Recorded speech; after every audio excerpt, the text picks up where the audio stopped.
I'm a Michigan man. I was born and raised in Traverse City, and though I've lived in DC and I now live near Chicago, Michigan will always have a special place in my heart. I've often told people that Michigan is an incredible state that only gets more beautiful the farther north that you go. But many people haven't been to the UP. So I want to give you a glimpse of the beauty that is the Upper Peninsula of Michigan. So join me. After spending the 4th of July with my family in Traverse City, I headed north.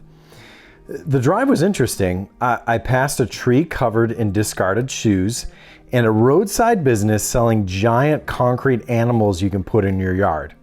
Michigan is full of surprises. I was going to include some dramatic footage of the Mackinac Bridge here, but unfortunately it was raining like crazy when I crossed. So here is an older picture I took of the bridge years ago. The bridge is definitely worth seeing in person. My first stop was at Tequamanon Falls, Michigan's most impressive waterfall. For the sake of time, I only stopped at the upper falls, but the lower falls are also worth seeing, and you can actually wade in the river there, so make sure to check those out too. One interesting thing about Tequamanon Falls is that the water often has a brown color that is caused by the tannins that come from the cedar trees in the area. For this reason, some people call it the Root Beer Falls. After a brief visit to Tequamanon, I headed over to the Pictured Rocks National Lakeshore, where I would spend the rest of my first day. I drove straight to the Chapel Rock trailhead and started the 3-mile hike to the beach. The mosquitoes were thick, but the hike was otherwise enjoyable. About halfway to the beach, you find the beautiful Chapel Falls. There's a 60-foot drop in the falls here, and you can view the falls from multiple angles. When I arrived at Chapel Beach, the fog was thick on Lake Superior, so visibility was limited. But even then, the views were beautiful. How the UP came to be a part of Michigan is an interesting story. Before Michigan became a state, there was actually a dispute between Michigan and Ohio about who owned a tract of land called the Toledo Strip. This dispute led to the Toledo War, and although no one got shot, at one point rival militias did line up across the Maumee River and taunt each other. So, a little context, the competition between Michigan and Ohio has been going on long before football was even a thing. Well, Michigan ultimately lost the Toledo Strip, but in compensation, Michigan was granted most of the Upper Peninsula as a consolation prize. Well, Michigan definitely got the better end of that deal. One of my favorite classes back in college was a Michigan Basin Geology course that I took at Northwestern Michigan College. And in that class, I learned that the lakeshore of Superior is made of ancient sandstone.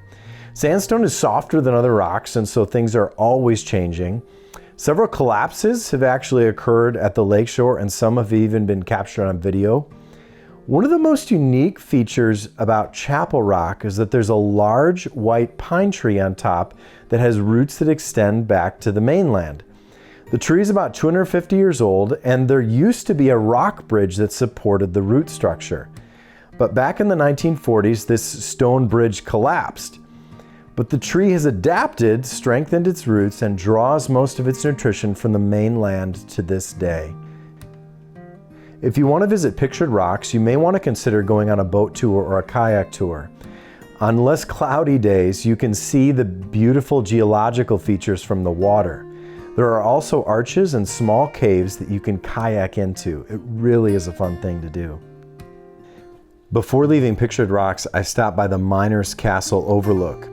It's a gorgeous view at sunset or at any time of the day, really. I stood there for about 20 minutes and watched as the waves struck the rocks below. When it comes to accommodations, I'm not really picky. A few days before my trip, I got on Airbnb and reserved the cheapest accommodations I could find. It cost $60 a night. I stayed in a private room in a house occupied by a mother and her adult son. I got in about 9:40 and had some great conversations the first night. After my 27,000 steps that day, I slept well that night, and honestly, it was a much more enriching experience than staying at a hotel. At my older brother's recommendation, the next morning I got up and made the 2.5-hour drive to the Porcupine Mountains. The Porkies are a small mountain range in the far western side of the UP. Yes, Michigan does have mountains. The highlight for me was definitely the Lake of the Clouds viewing area. You can camp and hike in the Porcupine Mountains, and if you get up to the UP, I would definitely recommend spending some time there. Specifically, I would recommend hiking the Escarpment Trail. Copper mining is a significant part of Michigan history, and the Porcupine Mountains were a location for some of Michigan's copper mines. See, the electrical wires in your house may have been made from Michigan copper. There's an interpretive trail in the Porcupine Mountains that walks you through the history of mining in that area. It's a beautiful hike, and while you take in that history, you also take in some amazing views of the creek nearby. On my drive back, I made a quick stop at Bond Falls, which is one of Michigan's other really impressive waterfalls.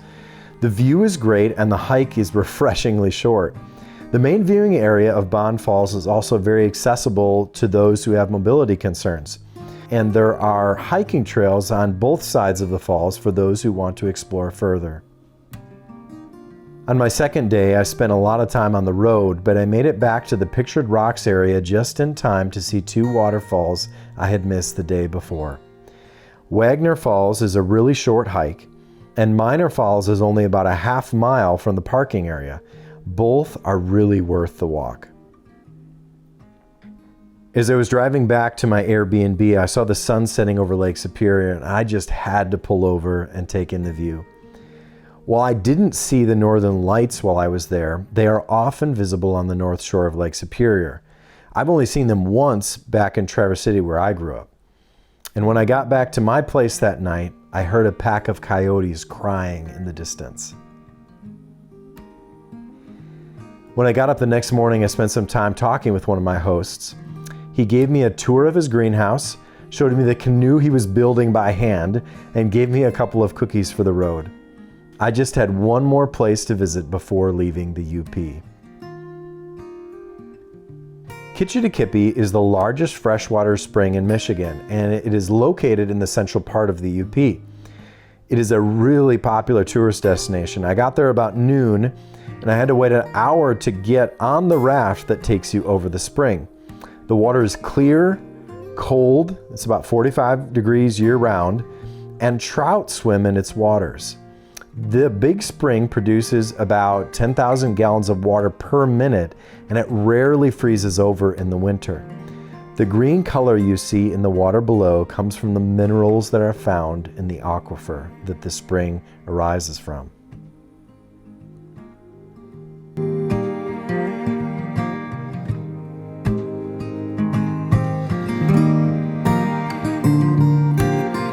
Well, there you have it. That was my whirlwind tour of the Upper Peninsula.